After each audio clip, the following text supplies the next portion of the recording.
Welcome to my YouTube channel. Hit the like button, share your thoughts, subscribe, and tap the bell icon. The fourth key, she woke up inside a room that didn't exist on any map. It smelled like bleach and burnt hair. The walls weren't cold like stone, they were pulsing, like something alive was just beneath the surface. There were no windows, just a flickering light bulb hanging from a chain above, swaying side to side, as if it had just been disturbed. Maya's wrists were tied behind her back with something that felt soft. Wool rope. She twisted to look. No, it was hair, human hair, black, matted, knotted around her wrists like it had grown there, as if it belonged to the room itself. Panic slammed into her chest. She jerked against the restraints, scraping her bare shoulder against the brick. Her mouth opened to scream, but her voice cracked. Only a dry whisper came out. How long had she been here? The room had only one feature besides the pulsing walls, and the smell, a heavy metal door, covered in rust, thick bolts across the top and bottom. In the center were 4 keyholes, each shaped differently, one a triangle, one a square, one a circle, and one shaped like a jagged lightning bolt dot above them. Scratched deep into the steel were the words, "Only the guilty may leave." She didn't remember coming here. She didn't remember anything after stepping into the basement of her childhood home. No, wait. She remembered a box. She had found a sealed metal box under the concrete. Her father had hidden it there the day Amara disappeared. She remembered her hands trembling as she pried it open. There had been something inside, something that started knocking back, and then darkness. Now she was here. Suddenly, a soft scraping sound came from behind her. Not loud, not fast, like fingernails dragging across a mirror. Maya froze. She turned, slowly. There, in the far corner of the room, was something she hadn't noticed before. A tall mirror, cracked straight down the middle. The glass shimmered as if something were breathing behind it. She took a step closer. A face appeared in the reflection, pale, hollow-eyed. A twisted smile carved across its lips. The face was hers. No, not hers now. Hers from years ago. 17. The girl she was before it happened. The reflection moved on its own, lifted a hand, and traced words onto the cracked glass in red. Key 1, buried under betrayal. Maya gasped, and in that moment, it all came back. 6 hours earlier, she hadn't meant to come back here. Not to Elm Grove, not to the house, but her father was dead, gone in his sleep. The lawyer said he left her the house, the debts, and the secret she'd buried with him. She told her girlfriend she was just coming to sign some papers. Lie. She told the lawyer she'd sell the house immediately. Lie. The truth. She needed what was in the basement. The box. The one only her father knew about. The one she saw him bury after Amara disappeared. The stairs creaked as she stepped inside. The house felt hollow, choked with silence. Wallpaper peeling like shedding skin. The faint scent of vanilla still lingered in the air, her mother's perfume. She paused at the hallway mirror. Her reflection looked back, exhausted and grey. She hadn't slept more than an hour in days. The memories had started to bleed into her dreams again. The whispers, the knocking, and Amara's voice. You promised. The basement door was still. At the end of the hall, half hidden behind a broken bookshelf, the padlock was gone. Maya hesitated. She hadn't told anyone she was coming. No realtor, no cleaners, no locksmith. She opened the door anyway. Darkness waited below. She flicked on her flashlight and started down the stairs. The air was thick with dust. Cobwebs clung to her face as she moved. The basement hadn't changed. Same cracked floor, same mildewed smell. She walked to the corner, the far left, where she remembered seeing him seal it. She knelt down and brushed the dust away. Yes, a faint X still scratched into the concrete. She pulled a crowbar from her bag and began to hammer. Crack, crack, crack. The floor gave way slowly, revealing a metal box half buried in dirt and stone. She paused. Something was off. The box was shaking. No. Tapping as if something inside was knocking back. Maya's hands trembled. She leaned forward, pressing her ear to it. The knock stopped. Then came a sound she hadn't heard in 13 years. A child's voice, soft, singing. Amara's gone. Amara's gone. Buried where the secrets belong. Maya screamed and fell back. The flashlight flickered once and everything went black. Now, back in the brick room, she crouched beneath the mirror. The version of her inside, it smiled wider, eyes empty. Then, without speaking, she mouthed the words, "It's time to remember." The walls began to shiver. Maya's pocket grew warm. She reached into it. Somehow, impossibly, there was something there.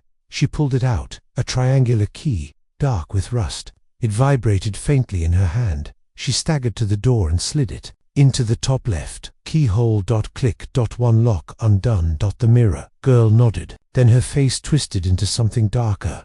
Behind Maya, the wall peeled open, revealing a narrow hallway lined with candles. At the end was a bed. On it Amara. She looked exactly as she had the day she vanished, 9 years old, curled in a fetal position, mute, terrified. Maya, double quotes, she whispered. Why did you lock the door? Maya stumbled backward. No, you're not real. I didn't lock. I begged you. I screamed, but you left me. Daddy said you wouldn't. Tears streamed down Maya's face. You don't understand, she sobbed. I was a kid too, I was scared. I didn't know a message appeared on the wall beside the bed, drawn in something thick and red. Key 2, found in the throat of the forgotten. Amara's body twitched. She began choking, her lips parting, blood dribbling down her chin. Something metallic glinted between her teeth. Maya screamed, rushed to her side. I'm sorry, I'm so sorry. Amara went still. With shaking fingers, Maya reached into her sister's mouth and pulled out a square key, soaked in warm blood. The key burned her fingers, but she didn't let go. Back at the metal door, she shoved it into the second keyhole. Click. 2, down. 2 to go. She collapsed against the floor, heart thudding so hard it shook her teeth. The mirror. Girl stared back at her, eyes darker now, mouth moving again. Next, relive the lie. Suddenly, the far wall crumbled like dust, revealing something impossible. A church, rows of pews, lit only by flickering candlelight. A coffin in the center, weeping figures seated all around. Maya stepped forward, drawn, hypnotized. She knew this place, the church her father forced them to attend after the incident. But this wasn't just a church service. This was a funeral. She moved closer. A figure approached her slowly, wearing a priest's robes. It was her father, but he was dead. He leaned in, breath cold and rancid against her skin, and whispered, "You sealed your sister's fate the day you chose silence." The coffin lid creaked open. Maya looked inside. It was her, pale, dead eyes open. Then the corpse smiled and whispered to keys left, "One is inside him. The other is still inside you." Inside him, inside you. The coffin didn't feel cold. That's what struck Maya the most, standing over her own lifeless body, staring into a face that should have been at peace, but it wasn't. The corpse's lips curved into a smile that had no warmth, only accusation.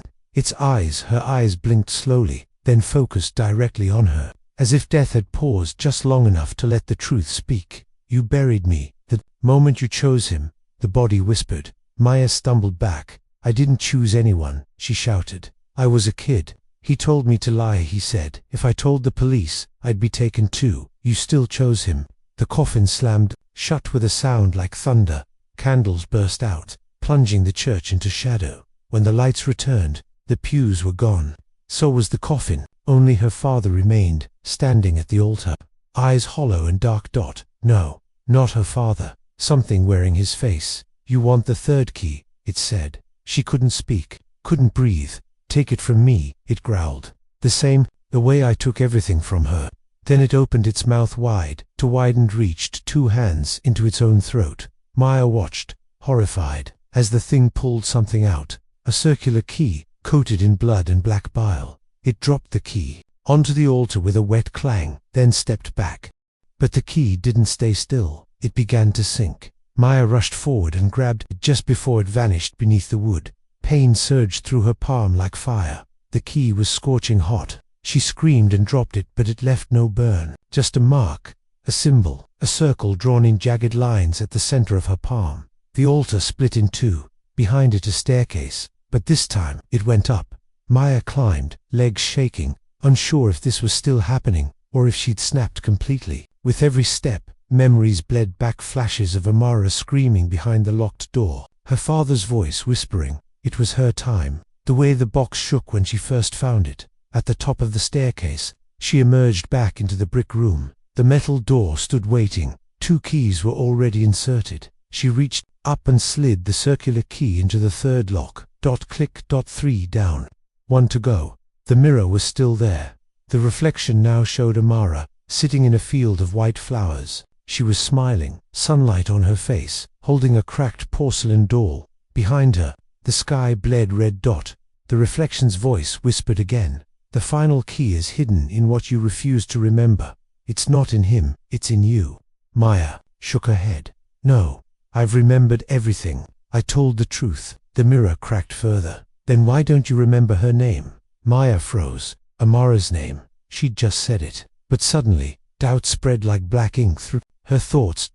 What if that wasn't her name? The mirror shattered. The room spun. Maya hit the floor hard, then landed in her old bedroom. 13 years ago, everything was as it was. The night of the disappearance, the posters, the fairy lights, the stuffed animals. She was back inside the night her life fell apart. The door creaked open. A younger version of herself, 17, in her old hoodie entered, dragging a duffel bag. Behind her followed a girl, smaller, frail, holding her hand. Not Amara, not even close. Maya's blood ran cold. The girl looked nothing like her sister. In fact, this girl wasn't her sister at all. She didn't even know who she was. "Let's play the quiet game," younger Maya whispered. "If we're really quiet, Daddy won't get mad." The little girl nodded. Maya watched, frozen. As the memory unfolded in front of her, the younger version of herself opened her closet, moved aside the clothes, and revealed a small hidden door in the wall just big enough for a child to crawl through. She lit a candle. The little girl looked frightened. "I don't want to go in," she whispered. "You have to," younger Maya insisted, voice trembling. "It's safer inside, I promise." Tears welled in the child's eyes. "Will you come back?" "I promise." The girl crawled inside. Maya heard the door shut. The candle's light flickered. Then silence. Real Maya wanted to scream, wanted to pound on the wall and stop what was happening, but she couldn't move. The scene faded around her. Darkness swallowed her again. Back in the brick room, Maya stood before the final keyhole. Her hands were shaking uncontrollably. That girl, she wasn't Amara. Amara had died when Maya was 10, a drowning accident. There'd been a funeral, a gravestone. Her mother never recovered. The girl she'd locked in the wall, she wasn't her sister. She wasn't family at all. Maya didn't even know her name, and somehow, everyone in town had played along. Even her father. No birth certificate, no records. Nothing. The only place that girl ever existed was in this house, and Maya had left her there. The mirror was gone now. In its place, a chair, and in the chair a body, small, unmoving, wrapped in the same matted hair that had once bound Maya's wrists. The fourth key was tucked inside the child's fingers, but Maya couldn't walk forward. Not yet. She forced herself to ask the question, who was she? And in the silence, a memory answered. 13 years ago, her father had brought the girl home one rainy night. "This is Anna," he said. "Her parents had an accident. She'd be staying with us for a while." Maya was too young to question it. The girl was strange, quiet, obsessed with mirrors. She'd talk to them. Sometimes she'd hum when there was no sound. Once, she said she could see Maya's mother inside the glass. Her father grew tense around her. Her mother avoided her, and Mayashi ignored her, until the night Anna said, "He hurts me when you're not looking." That's when Maya told her to hide, told her the wall space was safe. She'd meant to let her out the next day, but when she came back, the door was sealed. Her father said, "We never speak of her again," and they didn single quotes t.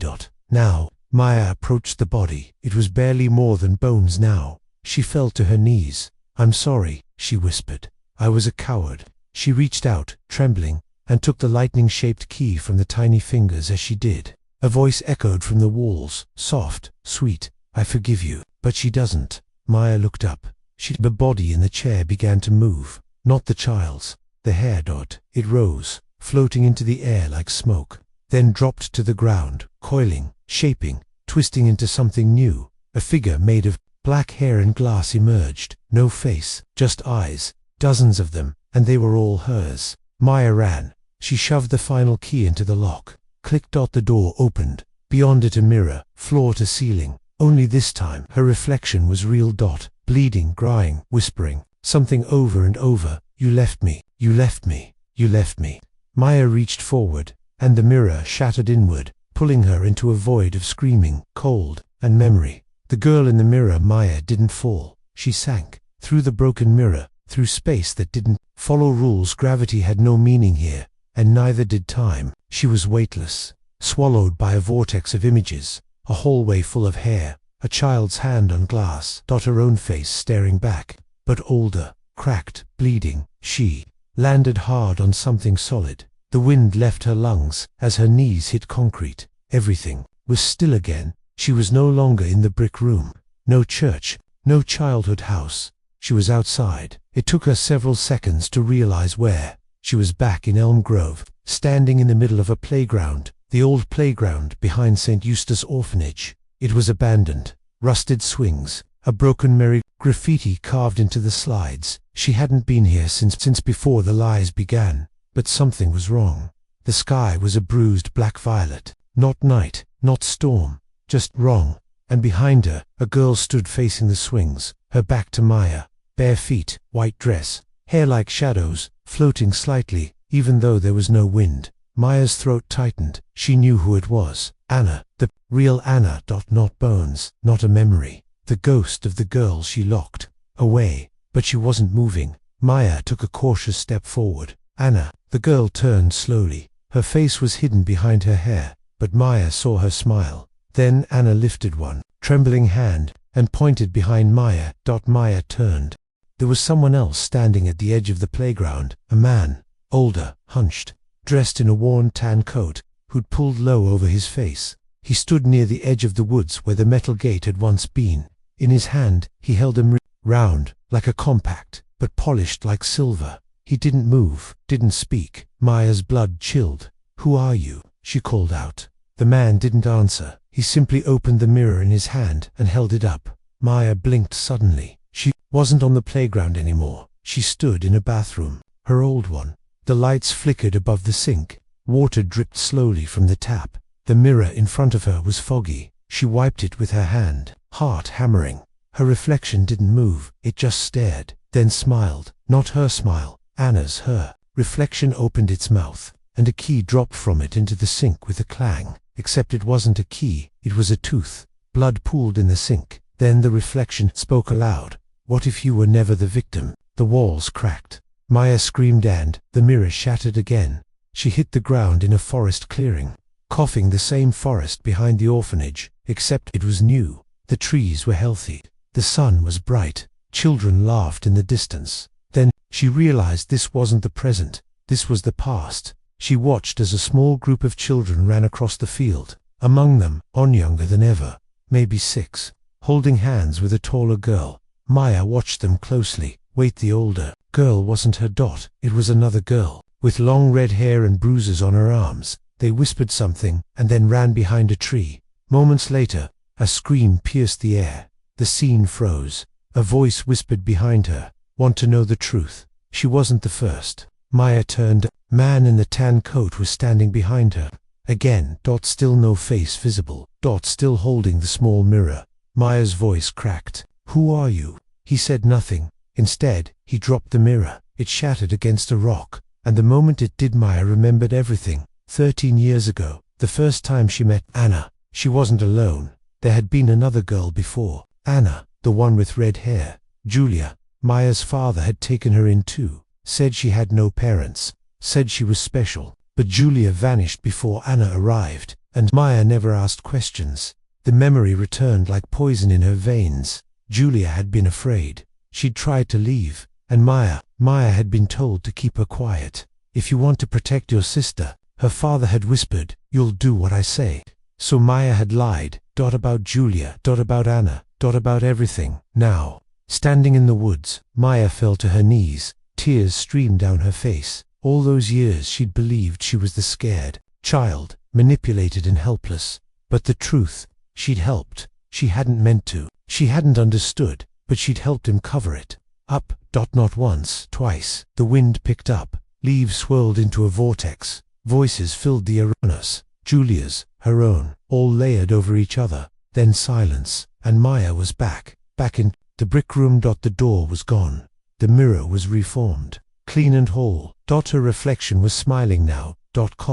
Knowing in her hands the final key. It was shaped like an eye. Maya took it slowly. No blood this time. No pain, just Truth. She stepped forward and pressed it into the final lock in the floor. There was no click. Instead, the room began to sink, not collapse, descend, as if the entire space were an elevator lowering her, deeper and deeper into something ancient. The walls became stone, then dirt. Then black. Finally, it stopped. A single hallway stretched in front of her, lit by torches, symbols on the walls, names, scratched into stone. Julia, Anna, others she didn't know, and at the very end a door, made of mirrors. No lock, no key. Just a handle. She reached for it. The handle turned, the door opened, and inside was every girl he ever silenced. Not ghosts, not corpses, impressions, echoes, preserved in glass. Each trapped in their final moment, screaming, reaching, begging. Maya dropped to her knees. I didn't know. But one girl stepped forward from the glass. Anna, her voice calm, cold. You chose not to. Maya sobbed. What do you want from me? Anna tilted her head. To finish what you started. The glass behind her cracked. The girls stepped free, each one holding a shard of mirror. They circled Maya one by one. They placed their shards on the floor around her in a spiral, and then they vanished. Only the glass remained, glowing faintly. Maya stood in the center, shaking. A whisper came from the darkness. You can run, or you can open the last door. Behind her, a second path had opened, and far down its hall her father's voice echoed, calling her name. The last door, the hallway, was narrow, carved from earth and bone. The torches along the walls flickered, though there was no wind. Shadows danced with faces, some half-formed, others familiar. Maya's bare feet touched soil that felt too soft, like something buried just beneath it was breathing. Ahead, the path ended at a doorless archway, from which her father's voice drifted, like smoke. Maya, come here, be a good girl. She froze.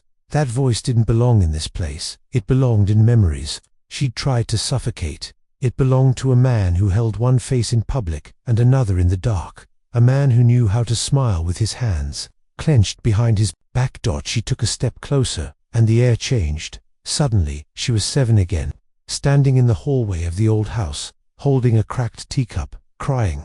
Her mother was screaming in the background. Her father's belt hung from his hand like a dead snake. Maya, he whispered in that soft voice, tell them you broke the window, not her. She had nodded. She always nodded, because it was safer that way. Back in the corridor, Maya clenched her fists. No more nodding, no more lies. She passed under the archway and entered the final room. It was unlike anything she'd seen so far. Circular, walls of polished obsidian, each reflecting not just her face, but versions of her, fractured selves. One was the Maya, who never spoke up. One still wore the school uniform from the day Anna vanished. Another wept silently, holding a mirror shard. In the center of the room was a stone chair, almost like a throne, and in it sat him, not quite her father. Not anymore. He was older, face sunken, skin pale, but his eyes were full of something ancient. As if something had crawled into his soul and worn it like a glove. Hello, darling, he said. Maya didn't speak. She took one cautious step forward. I'm dead, aren't I? She asked quietly. The figure smiled. Everyone here is, in a way, but some are more aware of it. What is this place? He opened his hands. A truth you buried. A reckoning you were never meant to survive. A room made from every version of you that let me go on. Maya looked around. The reflections stared at her with tear-streaked eyes. Why did you do it? She whispered. Why those girls? He tilted his head. Because no one ever looked for them. Just like no one looked for me when it was done to me. Pain gets passed down. Maya, like a cursed inheritance. She wanted to vomit. You're a monster. I'm a product. And now, so are you. The throne melted, shifting into a mirror. And from its surface, Anna's face emerged. Eyes glowing white. Maya, Anna said, he kept us here because you gave him silence. But you can set us free. The glass around them began to hum. The trapped girls pounding from inside the reflections. Maya turned to her father. I won't be part of this anymore. He stood, and the lights went out. Everything exploded into screams. The ground shook. The room twisted on itself like a spinning top. Reflections shattered and bled smoke. Voices flooded Maya's head. Cries, prayers, curses. Then quiet. A circle of light appeared at her feet. the glass shards from before, the ones the girls had laid around her, floated upward, spinning like a ritual in motion. And in the center, the mirror from the very beginning of all this reformed. Anna's reflection stared out once more. "You must choose," she whispered. "Seal this room forever, or bring him back. Let the world see what he really was." Maya was shaking. "Why would I bring him back?" "Because he made you believe your silence was survival, and others still believe the same." Anna reached a hand out through the mirror. "Free the girls. Free yourself, but the world must see him burn." A blade of light shot down from above. In it was the final choice. Two objects appeared on a floating stone. One was a silver matchbox, the other a mirror shard carved with a symbol, the same circle that had burned into Maya's palm earlier. Father, now just a whisper of shadow, stood behind her. "You strike that match, and this all ends. Everything you buried, it'll be ash. No one ever finds out. You walk away clean." Maya looked at the matchbox, then the mirror shard. Anna whispered, "If you take the mirror, you carry the truth with you. You take the screams into the world, but they'll never stop. You'll never sleep." Maya stood frozen between peace and truth. Her fingers reached hand closed around the mirror shard. The moment she touched it, everything exploded outward. The mirror room blew apart in a storm of glass and fire, and she was back in her childhood home, lying on the basement floor, choking on dust. Morning light spilled in from the shattered windows. She blinked against it. The box was beside her, open, empty. No key, no bones, just a single note inside, handwritten in a small, trembling scrawl. Her name was Anna. "Remember her this time." Maya began to sob. 1 week later, Elm Grove Police Department. Maya stood in front of the camera, pale and calm. She had reported everything: the box, the bones, the mirror room, beneath the house, the orphanage files, her father's journal, the bodies. They didn't believe her at first, but then they dug up the basement. And found the wall. And found the names, and found what she'd tried to forget. 2 weeks later, national news: former teacher linked to missing girls case posthumously exposed. Daughter reveals chilling truth after years of silence. I helped him hide her. A survivor's confession sparks nationwide investigation. Maya watched it all from a hospital bed. She hadn't spoken since the interview. The mirror shard lay beside her on the table. Sometimes it still whispered. Sometimes she still saw Anna, but she didn't run from her anymore. Now she whispered back. 1 month later, they buried the bones in a shared grave. Maya paid for the headstone herself. It read, "We remember you now." That night, standing in the rain, Maya felt something warm brush her hand. She looked down. No one was there, but in the puddle by her feet, the reflection smiled, and this time it was just her own face. "We remember you now." The nightmares didn't stop after the truth came out. If anything, they got worse. Maya no longer dreamt of the brick room, the coffin, or even Anna. Now she dreamed of something beneath all that. Something that hadn't just watched her suffer, something that fed on it. It began the night after the funeral. Rain clung to the windows of her motel room like cold fingers. She lay on her side, watching headlights crawl across the ceiling, exhausted to cry but too afraid to sleep. The mirror on the wall had been covered with a towel. She did that now, out of habit. Every uncovered mirror seemed to breathe when she wasn't looking. She rolled over, and that's when she saw it. A figure standing beside her bed. No sound, no shadow, just a faint glint in the eyes, like wet glass, like the mirror had come to life. Maya sat up fast. No one there, but her breath turned to fog, and the mirror, now uncovered, stared back with a new reflection. Not hers. A girl in a white dress, arms dangling limply, eyes gouged out. Written across the glass, in backwards letters, she lied. "More are missing." The next morning, Maya checked herself into a trauma center just outside Charleston. Private, quiet, remote. They assigned her a room with no mirrors. She met with a therapist who wore soft sweaters and used the word unpack a lot. Maya didn't say much, but she showed her the scars, the mark on her palm, the bruises that never faded. Even after a month. At night, she heard scraping behind the walls. One morning, she found her pillow soaked, not with sweat, but with salt water. 2 weeks into therapy, the nightmares turned into visions. While fully awake, the first happened in the cafeteria. She was eating soup. Someone sat across from her. She looked up. It was Anna, not dead, not decayed, clean whole. She didn't speak just stared with that sad, knowing expression. In her hand was a photo. She slid it across the table. Maya picked it up. It wasn't a picture of Anna. It was a different girl. Black hair, dull blue eyes, hollow smile. The back read, "Found at Red Pine Creek, 1992. Same story, different silence." Maya blinked, and Anna was gone. Only the photo remained. That night, Maya broke into the staff archives. Her hands trembled as she searched for Red Pine Creek. In their missing persons database, there it was. Lillian Marsh, age 12, last seen with her uncle. Never found.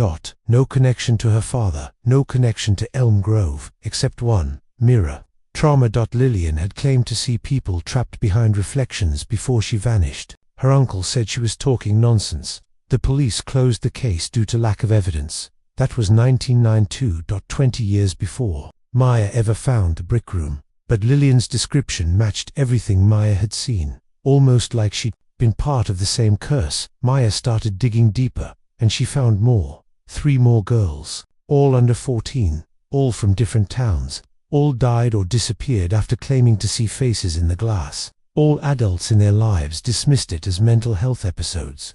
The last case chilled her to her core. A girl named Noor, from 1981. Noor wrote in her journal, "They live behind the mirrors. They show you what hurts. Then they eat the memory. My mother says it's my imagination, but they told me they knew her too." One of them said, "The mirror remembers, even when you don't." Maya closed the file, heart pounding. This wasn't just about her father. This was older, wider. Something feeding through. Generations using trauma as a bridge between the world of the living and something else. That night, Maya uncovered the mirror in her room. She stared at it. Her reflection blinked out of sync. "Talk to me," Maya whispered. "Show me who's next." The glass rippled, and then images exploded across the surface. Girls, hundreds of them. Flashes of faces screaming, being dragged, locked behind walls, gagged, forgotten. Some were children, some were teens, some wore clothes from the 1800s. Maya dropped to her knees. "What do you want from me?" she cried. The mirror shifted, and now it showed her own face, older, worn down, tired, but strong. And behind her, written in smoke, "You lived. That means you remember." Then the lights blew out. The next day, Maya discharged herself. She left the center and went back to Elm Grove. Not to her father's house, but to the ruins of St. Eustace Orphanage, long since abandoned. She snuck in through a broken window. Dust clung to the air. She wandered through the collapsing hallways until she found the old mirror room the orphans used for Sunday confession practice. Still intact, still cracked, but still there. In the center of the floor was a symbol drawn in chalk, a circle with 4 lines inside it. Maya recognized it immediately. The same symbol from her palm. She stepped into the circle. The room grew cold, and from the walls came voices. "You saw us, you heard us, you forgot us." Maya closed her eyes. "I didn't forget," she said softly. "I was made to forget." From the mirror, a hand reached out. It was small, delicate, a child's holding something. Maya reached forward and took it. A key, but not like the others. This one was black, smooth, heavy, no teeth, just a handle. As soon as she touched it, a door appeared behind her. Metal. Rusting. With one keyhole, and above it, to see them all. Maya unlocked the door. Inside, rows of mirrors stacked, like morgue drawers. Each one labeled. Names. Years. Towns. Some were shattered. Some hummed with cold energy. She walked until she found one. With her name it was blank, until she touched it. Then, it showed her face, and behind her, Anna, Julia, Noor, Lillian, and more. Waiting. Watching. Not angry, not vengeful, just tired. Maya understood. This wasn't about ghosts anymore. This was about memory, about witnesses. These girls had been buried in silence, rewritten, forgotten, but now, one of them had survived long enough to remember. Maya turned. At the end of the hall was a final door, and behind it, she somehow knew, was the thing that had been watching through every mirror. The one behind all of it. The one her father had served. The one that still wanted her to forget. The ones who forgot the final door was breathing. Each time Maya stepped closer, it pulsed as if it had a heartbeat of its own. A faint low thump, thump, thump, like something ancient was awake behind it. Something that had waited a long time. The black key trembled in her hand. It wasn't made of metal anymore. It felt like bone, smooth and warm, humming with the echo of voices. The trapped, the buried, the erased. When she inserted the key into the rusted lock, the door didn't open, it dissolved. Ash spiraled into the air, and behind it, darkness, but not empty, a mirror, floor to ceiling, perfect, untouched. For a moment, it reflected nothing. Then 1,000 faces appeared at once. Not ghosts, not memories, they were all her. Every version of herself that had been splintered. The child who lied for her father, the teenager who locked Anna behind the wall, the silent woman sitting through therapy with dry eyes, the adult who dug up bones and truth. Each wore a different expression. Fear, grief, rage, denial. One by one, they turned to look at her, and then the center reflection, the current Maya, spoke. Do you want to forget again? The room shook. It's easier. The mirror, Maya, continued. You'll sleep, you'll smile, you'll stop seeing things that aren't there. No, Maya said. You'll be normal. You'll stop being the girl with the mirror curse. You'll stop chasing ghosts. I don't want peace, Maya whispered. I want truth. The mirror cracked out, and behind it, a doorway of black water opened. A voice called out from beyond, then come see me. Come see what they buried, and fed, and worshipped. Maya stepped through. She emerged in a space outside time. The ground wasn't earth. The sky wasn't sky. It was all glass, floating shards everywhere, spinning, slowly in the void. Each shard showed a different scene. A girl being silenced. A woman locking a child in a crawl space. A priest crying before setting fire to orphan records. A mother sewing her daughter's mouth shut to keep the voices in. All real.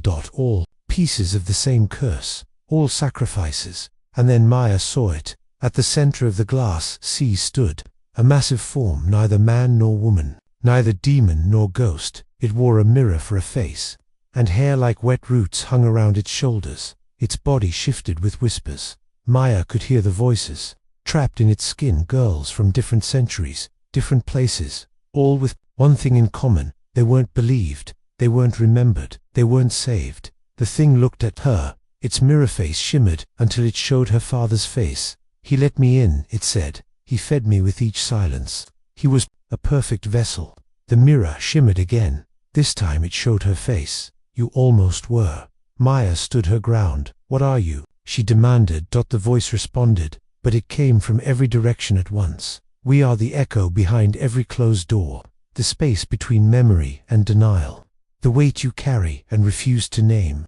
We are what grows when truth is swallowed. Maya's voice broke. What do you want from me? The creature stepped forward. To choose, burn the mirror and forget us, or take our burden and make the world remember. The mirror on its face shattered. From the pieces rose every girl Maya had ever seen. Anna, Julia, Noor, Lillian, and dozens more. They circled her, not speaking but watching, waiting. Maya dropped to her knees. She had no answers, no plan. Just pain. But she reached into her pocket and pulled out what she'd kept since that night in the basement. The mirror shard with the circle burned into it. It pulsed in her hand, and Maya said, through tears, "Let them speak, all of them. Let the world hear what we buried." She drove the shard into the ground. The glass world exploded. Every shard, every voice, every face blazed into light. Maya was lifted off the ground, surrounded by a cyclone of screams and confessions and memories. Each one became a mirror, sent into the world. Hung in homes. Found in attics, buried in thrift stores, whispering stories to anyone who dared to listen. 3 months later, the real world people began to see things. Mirrors flickered with unfamiliar faces. Children spoke of girls crying behind bathroom glass. Old secrets resurfaced. Police reopened cold cases. Families uncovered photos of girls who never existed or were never claimed. And in the middle of it all, Maya vanished. No one knew where she went. But sometimes she appears in reflections, not as a warning but as a guide, a witness. 1 year later, the internet a thread appeared on Reddit titled, "Has anyone else seen the girls in the mirror?" Thousands replied. Stories poured in. Memories returned. People whispered about a woman who touched their mirror, then disappeared. Some say she speaks only one sentence before she vanishes. You're not crazy. They were real. Final scene, unknown Elocietionin, a dark room with hundreds of old mirrors. A little girl sits cross-legged on the floor. She hums a tune Maya once heard Anna sing. Behind her, a figure watches, wearing a cloak made of torn silence. Its face a spinning circle of broken glass. But the girl isn't afraid. She's smiling. Because this time ... she single quotes us not alone. Final line: the dead don't want revenge. They want to be remembered. The end.